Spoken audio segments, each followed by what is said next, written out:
I guess super secret scrimmages aren't so super secret these days. Anything you can talk about from Saturday, or did you get the result you were looking for? Well, I don't know about that. You know, I thought it was really productive. That's what I would say. It was good for us. You know, I think if it's out, I mean, I haven't even checked and all that. So if it's out there, I mean, we scrimmage Pittsburgh, and I think Jeff will have a good team. Like, I think he'll have a smart, old, tough team, and that was really good for us. There's some things they do style-wise that were different than what we've played against on an everyday basis in practice, and that was really healthy for us. We learned a lot. We've had a chance to address some things, and we've had a more spirited week of practice this week for sure. Coach, as you get closer to the season, what are some of the finer details that you're working on over these last few days to prepare for that season opener? Yeah, I don't know if there's anything that's like mind-blowing from a preparation standpoint. It's, you know, honestly, we've had overall to date, I'm proud of the preseason that we've had. You know, I think when you get into that last week and you got some practices, it's going to be the same when we get a chance to get a week of practice during the year. The first thing you're going to do is make sure you're checking the fundamental boxes, right? I mean, are you know, whether it's the fundamentals skill-wise, passing and catching and pivoting and shot fakes and finishing and, you know, cutting and screening and all, you're going to try to check those boxes. And every time you get a chance as a coach, I think you got to try to check those. And then it's the same thing defensively. Are we going to, you know, we building the right fundamental habits and defensive principles? And it's the very basic stuff. So I think that's the main focus. But as it's been all preseason, we're kind of trying to continue to build and make sure that we have the right amount of things in to play a game, because the first real one is Monday, and that's when it matters for the first time. Any update on DayDay since media day? Yeah, we've held him out. You know, and I don't have a update on when he'll be back. I don't think it's one of those things that's going to be forever. I don't think it's one of those things that he'll be practicing today. But I will tell you guys that we're going to be cautious with him, because his role on this team is really important to our success. He's a leader on this team. He's obviously a great returning player and has gotten better. And so we want to make sure that, you know, we bring him back in the right fashion, that we don't rush things, that we also don't go from 0 to 100, right? So it's not like he's not doing things. I mean, he's shooting and doing some things like that, but we're not going to rush it back given the time of year that we're in, because we don't want this to be something that he's dealing with, you know, all season long. We want to make sure he gets back to feeling like he did a couple weeks ago. Is this a good opportunity for the other guys to come in and get those extra minutes, though? You know, like in our scrimmage against Pittsburgh, you know, not having DayDay, who's again has a massive role in this team, yeah, that creates different types of opportunities and different combinations, and that's basketball. You know, that's any sport. And so, yeah, I think there's always a way to look at it like that. With DayDay, you know, possibly missing time, the versatility of Connor and Seamas, like how important is that for the team if, you know, DayDay does miss a few games or anything like that? Well, I don't want to sit here and say that he's not going to play Monday, because I don't think we've even broached that yet. I mean, it's been a day-to-day, week-to-week thing. What I'm telling you guys is that we're just not going to go from 0 to 100. So it's not like he's not doing any basketball activities. You know, he's shooting. I mean, he's like, so I don't know if he's going to miss time or not. But I do think, and I think I'm not holding any information. Like, I think that'll be a decision we'll make, you know, over the next 5 or 6 days. But when you have to have depth in college basketball. And, you know, that was important to us as we were putting our roster together, and we have depth. So, yeah, there's a number of guys that should be able to collectively fill a void, but no doubt about it. I mean, I I feel a lot better if DayDay's playing. Wes, it was apparent last year you had a hungry team. Do you feel like you have a supremely confident team now with this group? I think you derive confidence from your work ethic, right? And I think you get really confident as a group when you go through some things together and overcome some things together. So I think we've had a respectable work ethic this off season. We have a group that's been through stuff together, at least some of these guys a year ago. We have a group that's going through some of those things now and will continue to. So, I don't ever want to sit here and make any statement about we're this or that, because it's still October. It's not even Halloween yet, right? What we're going to be will be very different than what we are now. But I expect us to be more confident than we were at this time last year because of what I just mentioned, and I expect that to keep growing as we continue to work hard and put our time and effort into it, and then we continue to go through things together as a group. I expect our confidence to grow throughout the year. This team, I mean, you got a lot of guys that came back that played significant minutes from last year to this year. We've seen the evolution of the team. How ready for the Big 12 because of the minutes you guys have already played and already gone through the dance once before?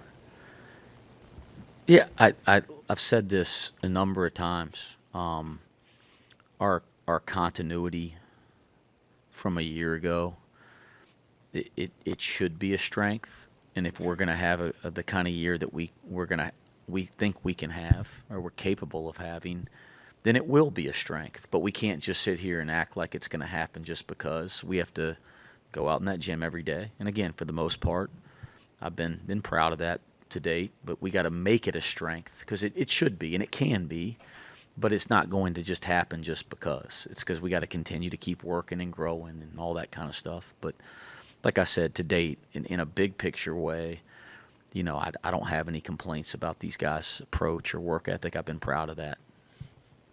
CJ had an interesting season last year, struggled with the hamstring injury, didn't really come back at the end of the year. What have you seen from his mindset and how he's approaching this year, and are you expecting him to be 100% healthy going into the start of the season? Yeah, CJ is so reliable, like you walk in the gym and you know what you're getting every single day. He's mature. He understands like how to approach this like a professional. And it's just steady every day. And that's been important, not just this year. It was important for us last year. And when we didn't have that, it affected us a lot. He's had a good summer from a health standpoint. He's had a really good fall and preseason from a health standpoint. And so, yeah, I mean, my expectation is that continues, right? There's been no reason to think that it won't. How do you judge a good practice, and does that judgment change when it's an off-season practice versus an in-season practice? No, a good practice, it's very, very simple. It's a great question. Did we reach our standard for our approach during that practice for the things that we can control? How we care, how we work, the edge or toughness that we want to play with, and then how we respond to things good and bad. Like that, if we reached our standard, and we've set standards for what that means in those areas, to me it's a good practice because that means you got better. Because the idea of every practice is that you improve, right? I never gauge a practice on how many shots we miss or make, or how many mistakes we make.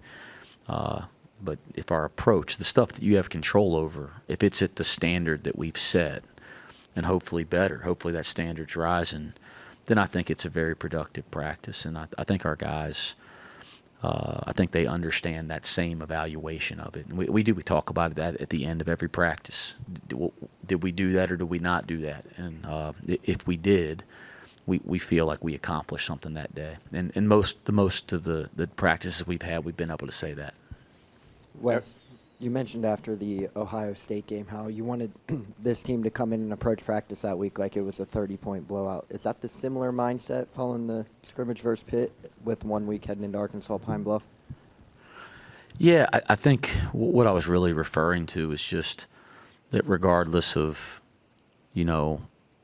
the results of what just happened, that you turn the page and you're just as hungry to improve, to grow, to get better, to attack it and approach it. And you could say that's when you have success. You can say it's when you have failure or anything in between. And that's the kind of mindset we're trying to have every day we walk in the gym, whether it's the summertime, the fall, the preseason, in season, whether it's in March. I mean, you're just trying to come into the gym with the right mindset, right approach every single day. And again, I'm proud of the steps we've taken to have that type of an approach and that type of a culture, but we're not there yet. We're still growing it. You've been playing a fair amount of guys. Do you anticipate that throughout the non-conference, and will that work itself out, or do you anticipate playing 8 to 10 guys? I think we've always, especially early in the year, I think, year 14 years as a head coach, I think early in the year we're always going to play, play a number of guys. I think number one, you build and utilize the depth of your roster. It helps continue to develop players within your program. And I've never understood how you play, 5 or 6 guys in November, and then, if something happens, you're playing somebody in January that hasn't had experience. I mean, you got to develop your team, and I think, again, depth is a strength of this team. And so we should be able to have a team where a lot of different guys can contribute. Do you look at it differently with a 20-game, 10-week, gauntlet once Big 12 play starts? You haven't lived it yet, but do you look at that and think even more than ever we might need to develop that depth because it's going to be, exhausting getting through that Big 12 slate? Yeah, it was I've said it. I mean, it was awesome last year. It was hard and it was challenging, and I would imagine that, I guess there's a couple teams in our league. I would guess even the teams at our league that were sitting at the very top of it felt like by the end it was really challenging last year. That's how hard our league is.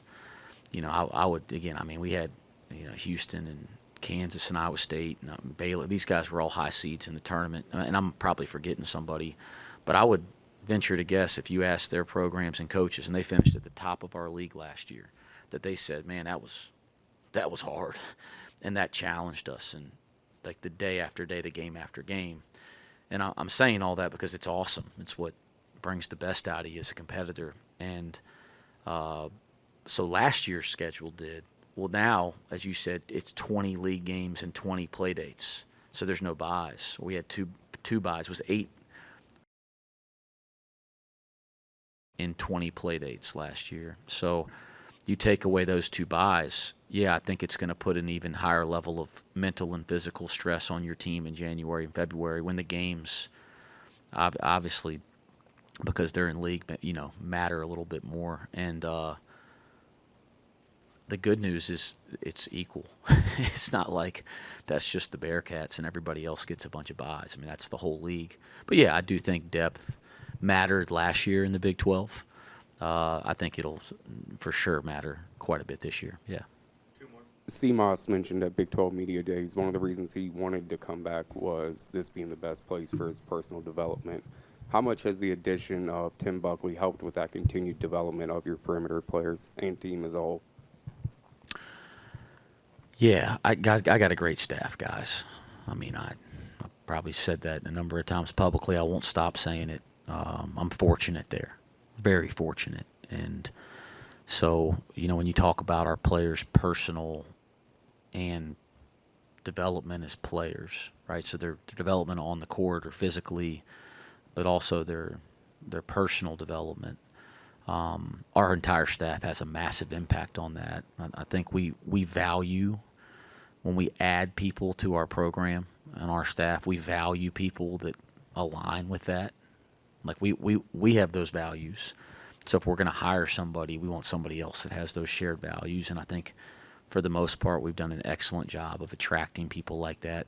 Tim Buckley is one of us in that way. So yeah, he's having a profound effect on our guys for sure, like the other guys on my staff. Put a ton of work in to earn a spot in the preseason poll. What do you hope the atmosphere is like those opening 3 home games here west to kick off the season? Oh man, listen, I'm always just, we talk about gratitude a lot in our locker room, and I'm always grateful when I walk out of that tunnel that I coach at Cincinnati, because there's a lot of people that care, and so every time I've run out of that tunnel, I don't ever take it for granted, but I appreciate the people that are in their seats and screaming and cheering for us, and all those kind of things. So yeah, we talk about it with our players. We talk about it with recruits. We think we have one of the best environments in college basketball, and I look forward to our fans going out there and proving that statement right. I really do. But I don't have a lot of concern about it. I would say keep doing it, but do it even better. Yep. Thanks, guys. Dillon, you've had 2 scrimmages now. How do you feel this team is kind of coming together? And you've had some really goods, a little bit of adversity. Where do you think you guys are at a week away, or a couple days away, 4 days away? I think we're pretty good. We always learn, no matter if it's a win or a loss. So coming back from, Pitt, we sat in the film room for 3 hours. That was the longest film session I've ever had in my college career. But it's just about learning. Coach West talks about there's 2 teams. It's either a team that gets better or a team that gets worse. And, we know which team we want to be, a team that gets better. So going back to the film room, knowing what we have to work on, then going to the court and translating, I think that's one of the biggest things. And our team is pretty good where we're at right now, just as far as we know what we got to get better on, focusing on those little details that we need to get better on and just putting it all together. After Pitt, do you think Coach was maybe not terribly disappointed about the result, knowing that he maybe could give you guys a 3-hour film session and get on you a bit? I'm sure he was excited to have that film session. I think we needed it, though, especially this early into the season. One thing that we all try to preach is not to just get too comfortable, never to get too high, too low. So I think for a second we got a little comfortable. And Pitt, played a good game against us. So, it humbled us. I think I would say it just humbled us and put us back to, okay, we still got a lot of work on. And just getting back to the court to work on those things, and then just emphasizing all the little details that we need to get better at. You've been around this league a long time. It started 72 games. Yeah. How close do you think this team is to being a team that can contend at the top of the league? You've done it. You know what it looks like. I think we're there. I think obviously there's still more we got to work on, but I think as far as the relationships, the connections that we have, I think to me that's one of the biggest things is family, that brotherhood. My freshman year when I went to Elite Eight, that team was a brotherhood, and that's something I see with this team, and it was so natural that happened. So when we get on the court, we're fighting for one another. We're fighting for one another, and I think that's what it comes down to.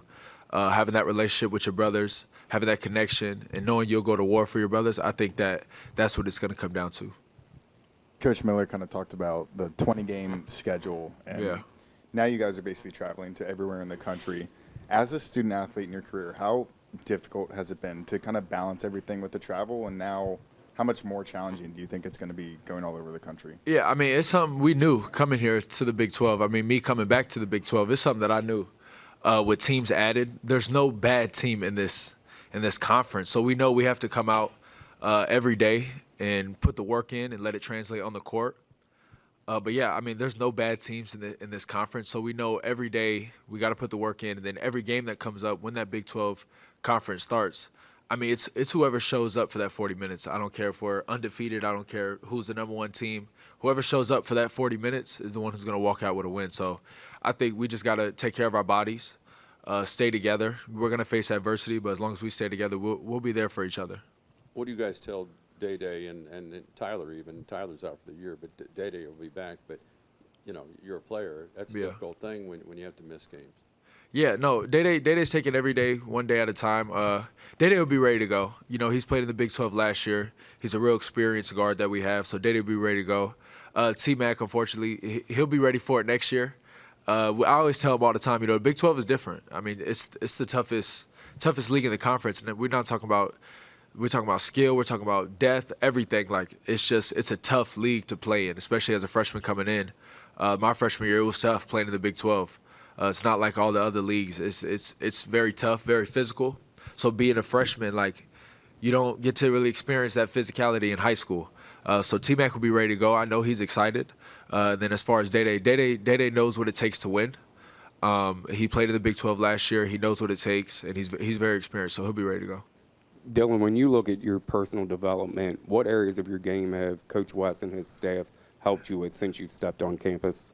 I think just being more versatile, helping with confidence as well. I think that's something I control, but I think Wes has definitely instilled that into me a little bit. Just as far as confidence when I go on the court, he's not worried about making mistakes. It's about the effort. You turn the ball over, what's the effort on getting back on defense? So all those little things, and then being able to show a little bit more of my game, being able to handle the ball, pass, come off screens, just being able to expand my game a little bit more and then be able to show that on the court. You had a lot of options to be able to pick wherever you wanted to go this offseason, but you chose Cincinnati. Why was that? I think Wes's passion was the first thing. I mean, when I came on my visit, we sat in his office for 4.5 hours just talking about what he expects from me, what he's going to do to help me be successful at this level and get to the next level.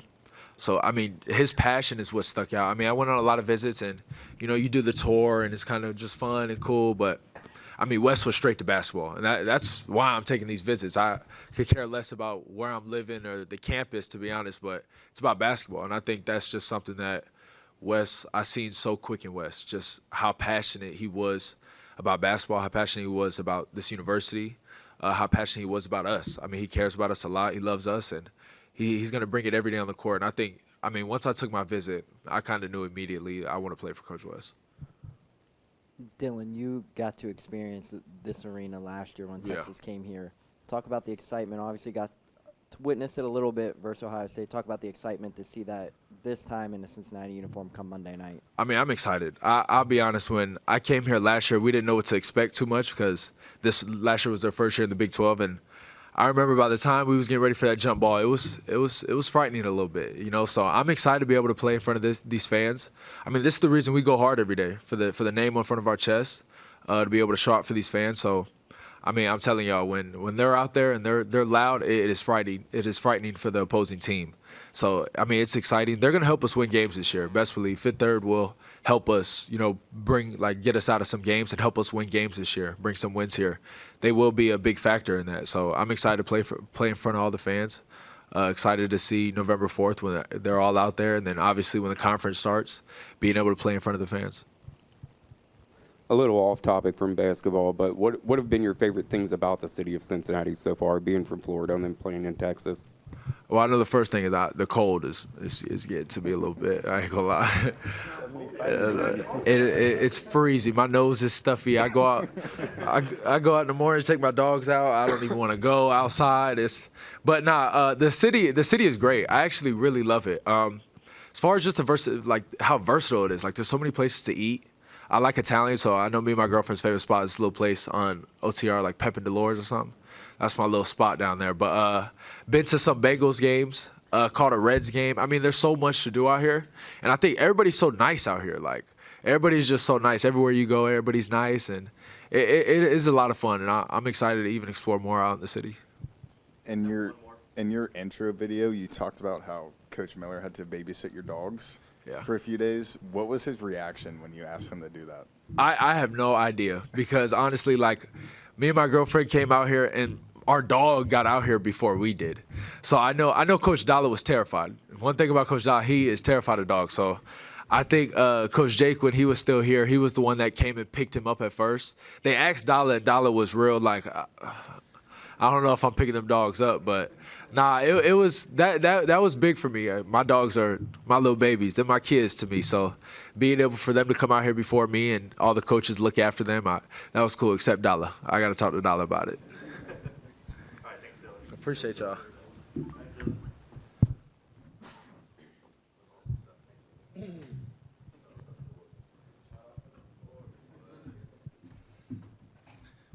How y'all doing? Good. Y'all can hear me?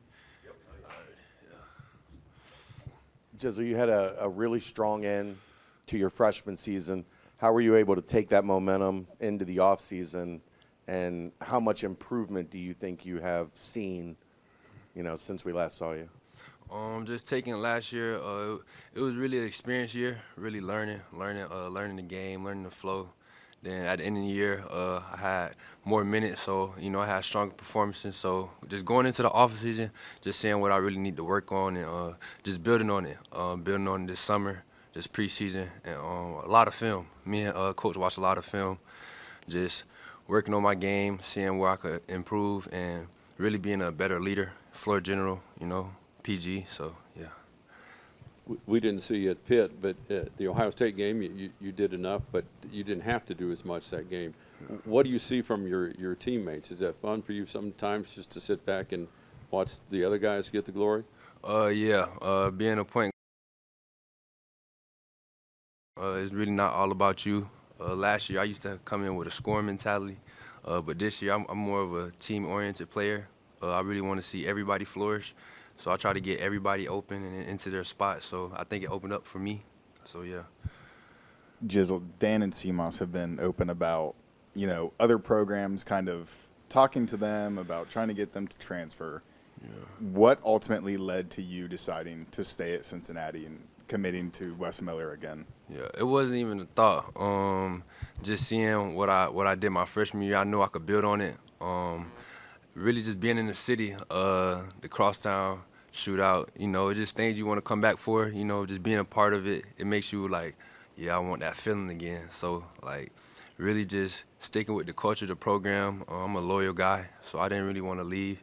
So, yeah, just, being loyal. Wes has talked about your improvement on the defensive side of the ball. What were those conversations like throughout the offseason and end of last season, and how much did you embrace that honest feedback from Coach Miller? Just embracing it, because knowing to get to the next level, you gotta play both sides. And in this conferences, you have to be a dog on defense. This is the best defensive conference, so the talent-wise is crazy. So really just being a dog on defense. Say that again. Yeah, I kind of lost it. So it's kind of known that Coach Wes is brutally honest with you guys. How much did you kind of appreciate that approach? I appreciate it a lot because it helped my development as a player.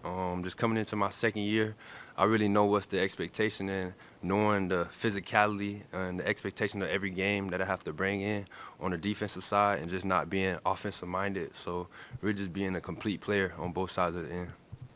Jizzle, how do you describe the hunger this group has collectively behind the scenes? It's an everyday mentality with us. Not making the tournament last year, really, it's a hunger for all of us, because none of us really touched it except Dillon. So it's really just motivation, and it brings it every day.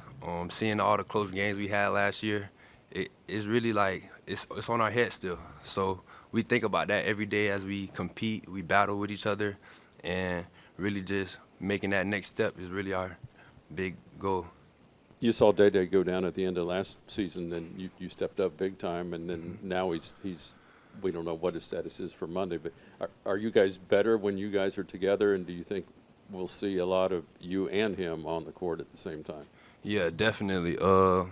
You got two guards that really have the dog mentality, so I think we definitely are better. And it hurts that he's out right now, but I think everybody know that we have to fill his shoes, because he's a big key of our success, our program. He's one of our leaders, so we know we need him, but it gives everybody a chance to step up and become a part of the team and really just feel the expectations what's needed on the defensive end and on the offensive end. So, yeah. When you come in as a freshman, you probably think you have a really good idea of basketball and what it takes.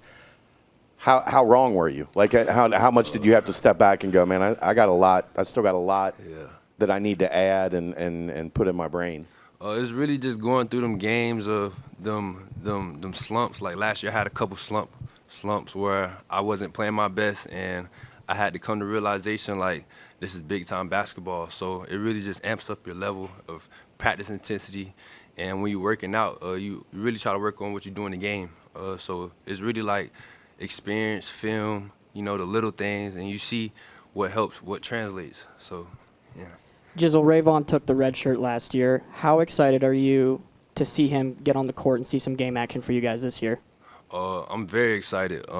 Just seeing all the work he put in, it really was tough last year just not being able to play for him because he's from the city of Cincinnati. So just seeing all the work he put in and how it plays off. So just y'all seen the Ohio State game, how much he brings to the team. He elevates our energy, so it really it's really a blessing in disguise if you think about it. Like it helped him. He see what he needed to work on, and he sees the court differently. Like when you're on the bench, you see what's going on in the game from a different aspect. So, he saw that all year. So I think it's going to be big for us, big for the city and the program. Do you think defense was the biggest thing you worked on this offseason individually? What would you say is the number one kind of attribute you were trying to sharpen?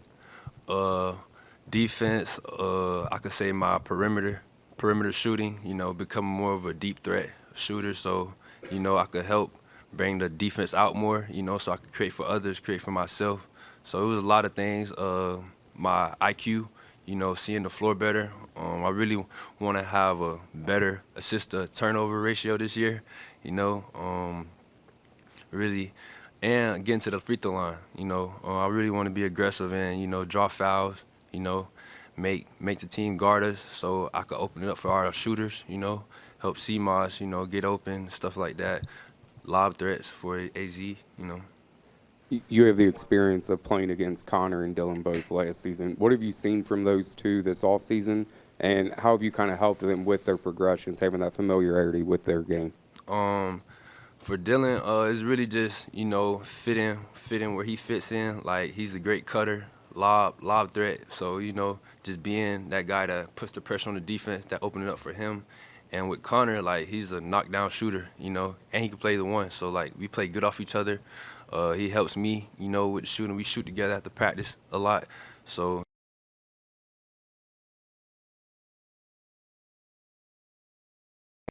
off-ball shooting and, being in the right spot, you know what I'm saying? So, really, it complements everybody. So.